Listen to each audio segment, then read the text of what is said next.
It was a crisp, cold winter day on the island of Soder. Snow lay thick on the ground. The engines were working extra hard. James was pulling the slow goods train. He had stopped at a signal. Percy pulled up alongside carrying the mail. "Hello, James," said Percy. Then the signal changed to green. "Goodbye, James," whistled Percy, and he was off in a flash. "I was here first," grumbled James. "Why do I have to wait?" "The mail train is more important than slow goods," said his driver. Later, when James stopped for water, Thomas was already in front of him. "I have to go first," said Thomas excitedly.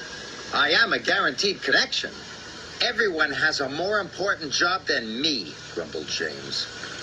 "Nonsense," said Thomas. "Everyone knows you're a really useful engine."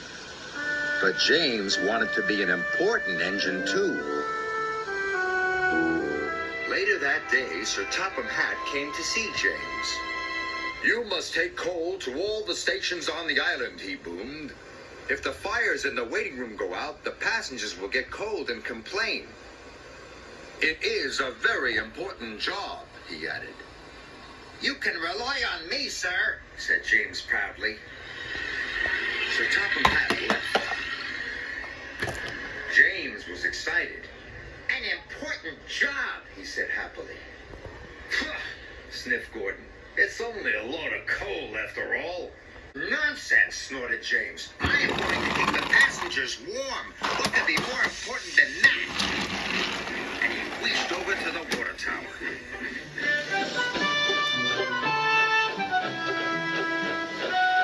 But there was a line at the water tank.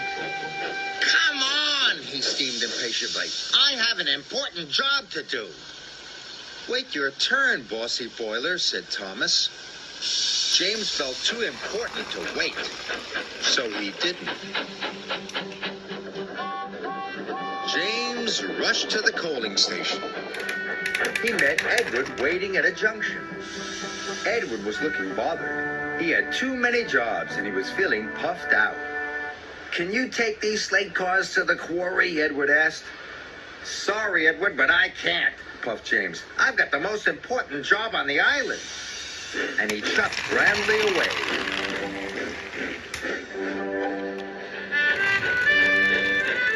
James arrived at the coaling station.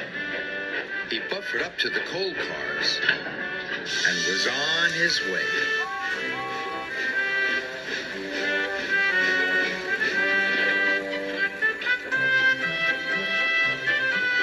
James was looking forward to delivering his coal. "Now I'm useful and important," he chuffed happily. Then there was trouble. James puffed harder and harder. He went faster and faster. And then he began to feel hotter and hotter. "I don't feel well," wailed James. And he had to stop. "Your water tanks have run dry," his driver told him. "We'll have to wait for help." Just then, Edward pulled up beside James. "Please push me to the water tank," pleaded James. "I'm sorry," Edward puffed sadly. "You wouldn't take my freight cars to the quarry, and now I'm running late with my passenger train."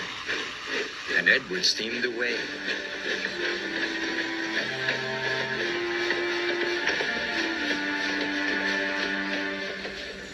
Edward stopped and told the signalman all about James. The signalman telephoned for help, and soon Salty was on his way.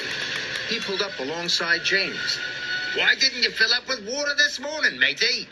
James told him about the line at the water tank. "I've heard you were too busy to help Edward too," said Salty. "I was in a hurry," protested James. "Mine is the most important job on the island." "No job is more important than helping another engine," said Salty firmly. And deep down in his boiler, James knew Salty was right. Thanks to Salty, James's water tank was soon filled and he was well on his way. He knew he had to make up for lost time. Then James saw Diesel up ahead. He had broken down and looked unhappy. James wanted to tease him, but then he remembered what Salty had said. No job is more important than helping another engine, he said to himself. And even Diesel is an engine. Come on, Diesel. I'll push you back to the sheds.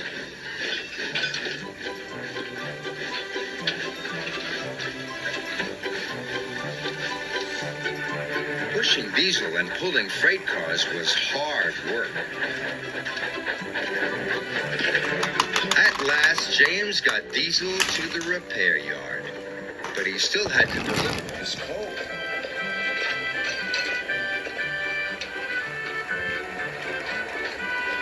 The wind blew, and it was getting colder by the minute.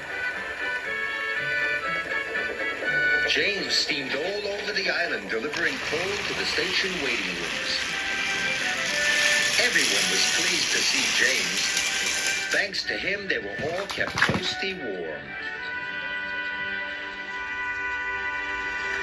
The next morning, Sir Topham Hatt came to see James. He knew all about him running out of water and his not helping with Edward's trucks. I'm sorry, sir, said James. I put my own job first. But you did learn your lesson, and you helped Diesel, Sir Topham Hatt boomed cheerfully. And you delivered your coal on time. You, James, are a really useful engine. James nearly burst with pride. Thank you, sir, he said. Being really useful was better than feeling important.